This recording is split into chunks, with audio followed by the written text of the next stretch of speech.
Ceci, chers téléspectateurs, sera peut-être l'unique fois de votre vie où vous aurez l'occasion d'entendre une information non censurée. Ce que j'ai à vous dire est très important. J'ai dû tuer beaucoup de monde et je serai moi-même tué pour vous transmettre ce message. J'ai dû prendre la décision de faire passer votre intérêt avant ma propre vie. Je le fais d'abord pour vous. Pour que vous vous réveilliez et que vous changiez. Mais avant de vous dire ce que j'attends de vous, je vais vous donner les faits. Et ce sont vraiment les faits. La NSA enregistre tous les coups de fil, les emails, les textos sur la Terre, les gens comme Snowden ou Assange qui nous donnent les infos nécessaires pour protéger la démocratie sont traqués et persécutés par le gouvernement des États-Unis.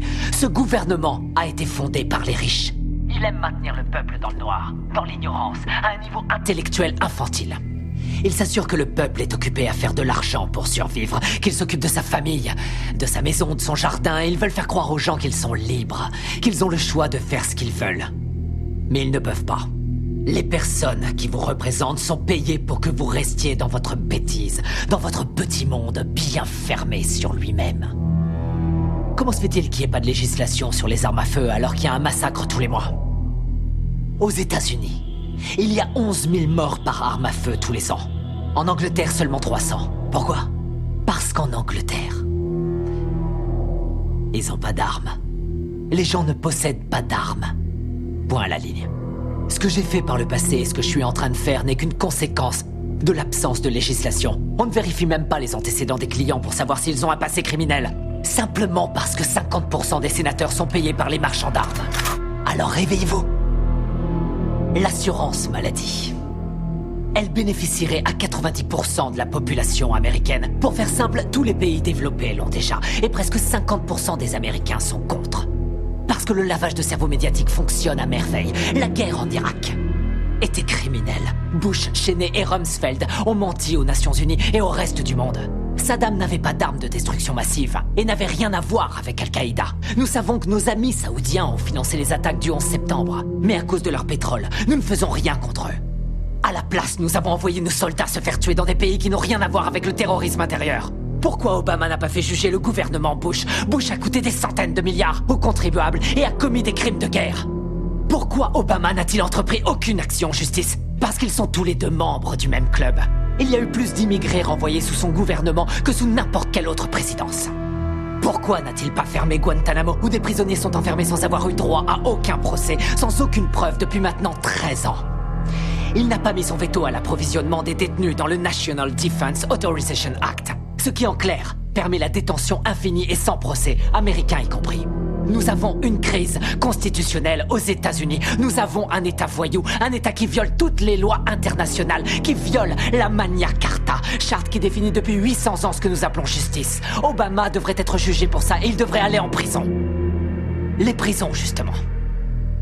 Aux États-Unis, nous sommes 5% de la population mondiale et nous avons 25% de la population carcérale mondiale. Les gens vont en prison pour 10 grammes de cocaïne. La moitié des prisonniers est enfermée pour détention de drogue et la très grande majorité est noire. Pourquoi cette situation absurde reste inchangée? Je vais vous le dire. Parce que Washington reçoit de l'argent du lobby des prisons pour que ça bouge pas. Pourquoi les pop stars, les célébrités, les courtiers, tous les gens pleins de fric qui se gavent de coke et d'exta à longueur de journée vont jamais en prison? Parce que quand vous êtes plein aux as, vous êtes au-dessus des lois. Regardez Lincoln, le film de Spielberg, et vous croirez que la guerre civile a eu lieu pour libérer les esclaves. Comme quoi le milliardaire Spielberg vous rend encore plus bête. Et ils feront en sorte de projeter le film dans les écoles, de le diffuser à la télé en boucle pour toujours. Mais la vérité, c'est que toutes les guerres ont eu lieu pour le fric et que le petit peuple doit crever parce que les élites en ont décidé ainsi.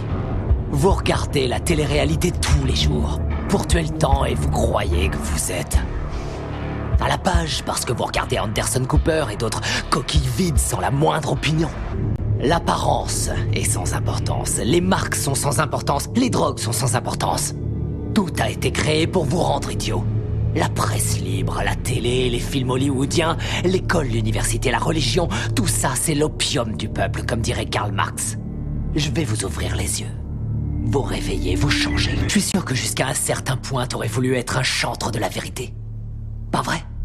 Avant que tu sois intéressé par le fric, par la télévision, je suis sûr que t'aurais voulu être un vrai journaliste. Je suis un vrai journaliste.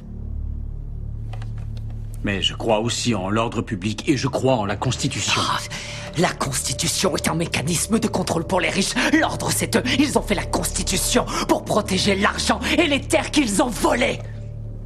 Les riches n'ont pas à craindre les lois et c'est partout dans le monde. Regarde les oligarques russes et les propriétaires allemands de l'industrie automobile, des chemins de fer, de l'industrie pharmaceutique. Ils ont tous utilisé le travail des esclaves sous Hitler. Pas vrai? Et les propriétaires de ces entreprises sont toujours les mêmes. La couronne britannique. Pas vrai. Et les nantis africains, eux, ils massacrent leur propre peuple. Ils empêchent leur pays de se développer. On lèche le cul des dirigeants arabes qui viennent avec leurs pétrodollars acheter des voitures de luxe à nos entreprises américaines pendant que quotidiennement ils exécutent leurs prisonniers. Et ils accordent aucun droit aux femmes, ils tuent les gays. Seulement ça, on s'en fout royalement parce qu'ils ont le pognon. Nos grands patrons ne sont que des gangsters en costume à rayures. Ils se foutent complètement du régime des lois.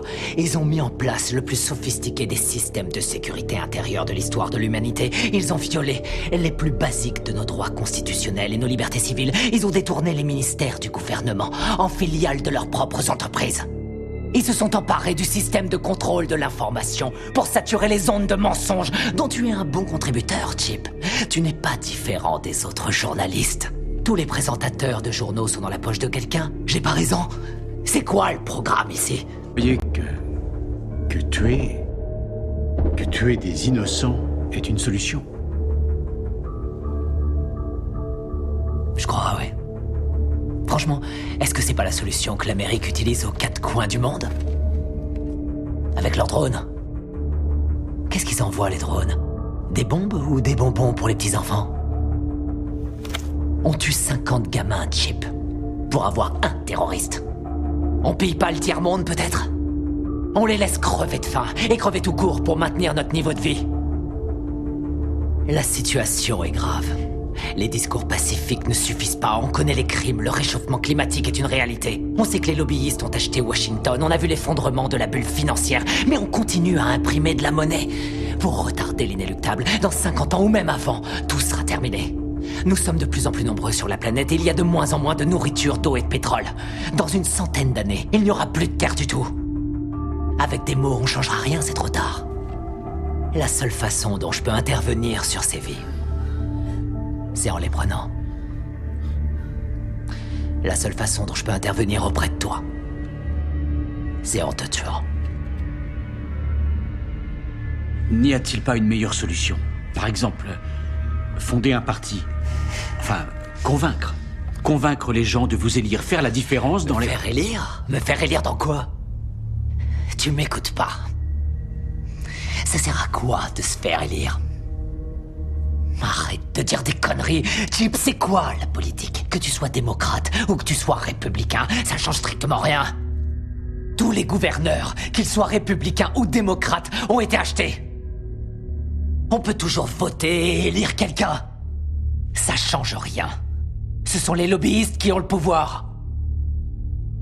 Toutes les histoires ont deux versions différentes, chacun a son opinion. C'est ce qui donne à la démocratie tout son intérêt. Le fait que nous puissions tous exprimer notre opinion. Ouais.